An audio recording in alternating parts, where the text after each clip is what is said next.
right now on 5 on your side at 10. Temperatures today in the mid-70s. We warmed up nicely, but not a record just yet. When we're set to break records and when a change is arriving that'll feel more like this time of the year. Gunfire in the Grove. A man shot, a woman dragged by a car. The quick action by bar staff that may have saved a life. Our top story, artificial intelligence giving parents a real scare. I had no doubt that it wasn't my daughter because it sounded just like her. Tonight, one mother's warning about what she thought was a life or death call. Good evening, I'm Mike Bush. Police say a number of people in St. Louis County have fallen victim to a frightening new AI phone scam, where the caller sounds exactly like their child in distress. 5 on your side's Andy Krall spoke with one mom who received that traumatizing call and almost fell victim. Annie. Well, these recent AI-generated phone scams pretend there has been a car crash and someone's son or daughter has hit a person's bumper, demanding money for the damage, or they will kidnap their child. One of our victimized St. Louis County viewers remained anonymous on camera, still worried what scammers will do if they already have her phone number and daughter's voice. A call on the night of February 19th, terrifying a St. Louis County family. What sounded like the oldest daughter crying after accidentally hitting a man's car turned into him demanding a $2,000 wire transfer at the Walmart in Manchester to an address in Mexico. Otherwise, their child would be kidnapped. So I had a lot of anxiety, but was able to think properly. The mother messaging her other daughter for help while still on the phone with the man to, quote, call 911 and track my cell phone. Later, I typed kidnap. I didn't have time to think or to put my daughter's name or anything. Toward the end, they put my daughter back on the phone, and it basically said, Mom, do what they say. Her daughter's voice sounding so real. She never thought it was a scam. Police and computer engineers seeing more AI-generated calls like this, saying it's not as simple as just hanging up the phone. That's really easy to say, but that's an emotional moment, right? You hear from your child and you're upset. So you should talk with your family and you should have safe words or phrases or questions that you plan to ask if you wind up in this situation. Thankfully, 2 Manchester police cars arrived at the Walmart before this mother could make the transfer. They immediately grabbed my phone and said, who is this? And the guy said, who the F is this? And he said, this is Officer so-and-so, and this is a scam. And then the individual on the phone said, F you, and hung up. And I'm like, oh my God, they have my daughter. Experts say these scams come from AI programs, learning and processing information from online videos, meaning anyone who posts to social media can fall victim. You can use about 0 to 3 seconds of someone's voice and synthesize any sentence you want that voice to say. That's why law enforcement is asking everyone to spread the word so other families aren't impacted. That woman was lucky, but we do know of local cases where parents did pay up and are now out thousands of dollars. AI phone scam warning signs include asking for gift cards or cryptocurrency and pressuring you to act quickly. If you think you're being scammed, officials urge you to directly contact the threatened family member, report the call to police, and file a claim with the Missouri Attorney General's office. Mike. Annie, thanks. We're taking a look downtown where it feels like we're hitting spring early this year, and folks around the city took advantage of that today. Let's take a look at some of the hustle and bustle around Forest Park this afternoon. The zoo was packed and walkers and runners hit the trails. You could just lie down and have a nice break. And while today didn't break any records, it still had one of the top 5 warmest temperatures on this date here in St. Louis, and it looks like we're going to get even warmer. Weather First meteorologist Gary Frank joins us now, and he's tracking more spring-like weather chances and the chance of some spring-like storms. Yeah, it usually breaks in some fashion, right? But it's usually March or April or even May that we feel like this, and then it breaks. Maybe not to this degree, but still, it's still nice at this hour after 10 o'clock. Our average high is 49.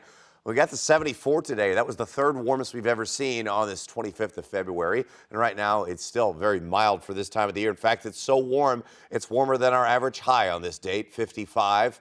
we're still at 10 o'clock warmer than the average high. There's really no cold air to speak of just yet. Warmer air to the south, Memphis 67. That's where our breeze is coming from. And tonight we'll stay in the mid 40s. Overall, it's warmer. We're going to stay above average in the next few days, near records. In fact, I think the next couple of days we break them. Severe risk on Tuesday, but then we're briefly back to the cold. And that's going to be our focus here as we see that switch from how close we are to a record. First time we see 80 all season long, and who's most likely to get in on that severe weather? We'll time that out for you in just about 5 minutes. New tonight, Missouri Attorney General Andrew Bailey has sent cease and desist letters to 3 school districts claiming discrimination. Bailey's office says it's received reports that the Webster Grove School District has instituted race-based criteria for hiring.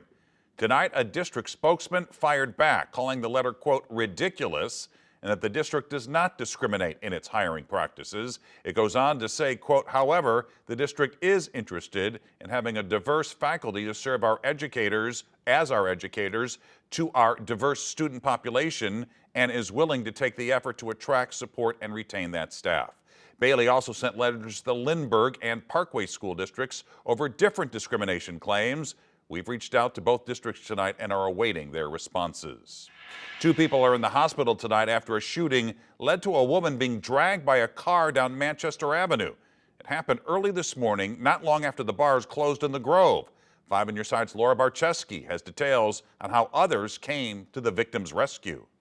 St. Louis police say they were called out to the Grove for reports of a shooting early Sunday morning when investigators learned a man was sitting in his car near an apartment building in the 4500 block of Swan Avenue when a group of people mistakenly tried to get in the car thinking it was their own. They say that's when the driver fired shots at them before taking off, injuring a 25-year-old man. Alderman Michael Browning says it's upsetting to see a tragedy like this happen in his ward. It's obviously a very sad thing that happened, and I'm wishing full recovery to all involved. St. Louis police say early Sunday morning they found a 22-year-old woman laying in the street here at Manchester and Taylor Avenues where they learned she had been dragged by a car, leaving the scene a couple blocks over. Browning says police and paramedics responded quickly, but even before they got there, the staff at Platypus Bar ran out to help. My understanding is that employees of Platypus, which is right on the corner there at Taylor and Manchester, heard what happened and rushed to the aid of the woman who was dragged